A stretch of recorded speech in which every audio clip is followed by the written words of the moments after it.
O Livro Amargo, capítulo 13. Marcas. A intenção de Jerry para aquela noite era chegar em casa e desculpar-se com o pai, contando que jantara na casa dos Norton por insistência do Sr. Gerald. Também contaria os demais detalhes da conversa, porém, a primeira coisa que Nolan viu em seu filho foi o cabelo desgrenhado e as roupas sujas. Ficou assustado, pois acreditou num primeiro momento que a demora fosse em decorrência de algo grave ocorrido no caminho. Jerry foi logo explicando. Sofri uma emboscada, pai, e contou os demais detalhes. A primeira ideia que ocorreu a Nolan foi dar uma reprovação ao filho, mas que alternativa o garoto teve? Brett não estava blefando, e o ferreiro tinha certeza disso. Iria quebrar as pernas de Jerry, essa é a verdade. Vou duelar em seu lugar amanhã, Jerry, disse McNolan, depois de coçar a cabeça por quase um minuto.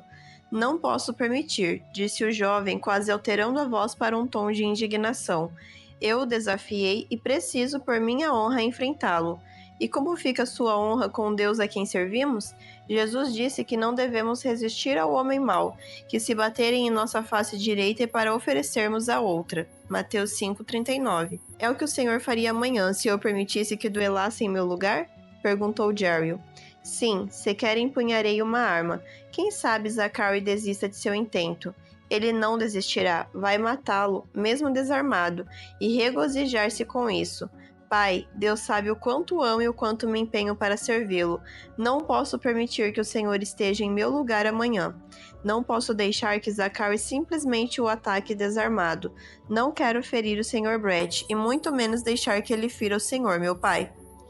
Eu sei, mas... Por favor, eu preciso honrar o duelo. Sei que foi um ato impensado, mas também sei que o fiz para proteger minha integridade física. Fui apanhado de surpresa, não deu tempo para pensar muita coisa. Brett vai matar você amanhã, meu filho, disse Nolan visivelmente preocupado. Você consegue entender isso? Consigo. E confesso que isso era a última coisa que eu queria que me acontecesse agora. Então, Jerry contou ao pai os detalhes sobre a visita aos Norton. Contou tudo, com cada detalhe.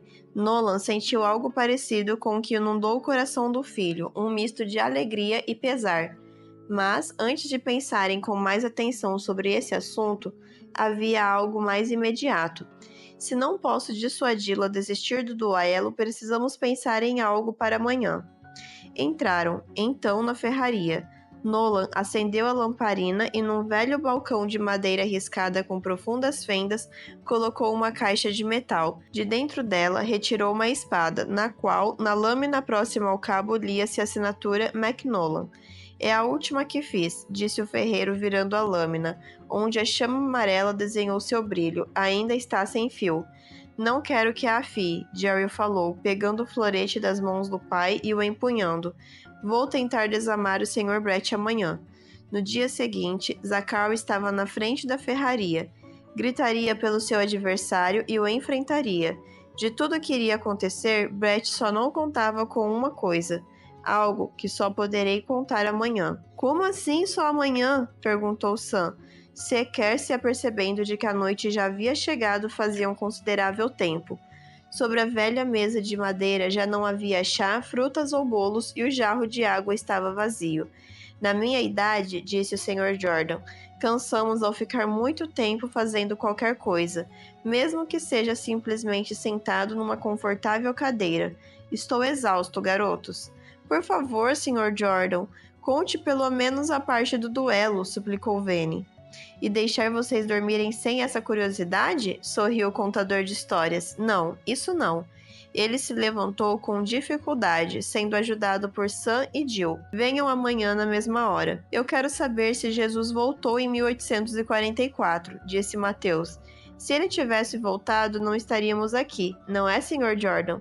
Sam falou e o velho homem apenas sorriu. A resposta também ficaria para outra data. Os garotos recolheram o que havia na mesa e o Sr. Jordan disse para não se preocuparem com mais nada. Logo depois de entrar em casa, chaves tilintaram na porta da frente. Por ela passou uma senhora já de seus 50 anos, com cabelos começando a branquear e de olhos azuis, e um garoto de uns 13 anos que correu até o homem, o abraçou e disse: Oi, vovô! Eram a filha e o neto do Sr. Jordan.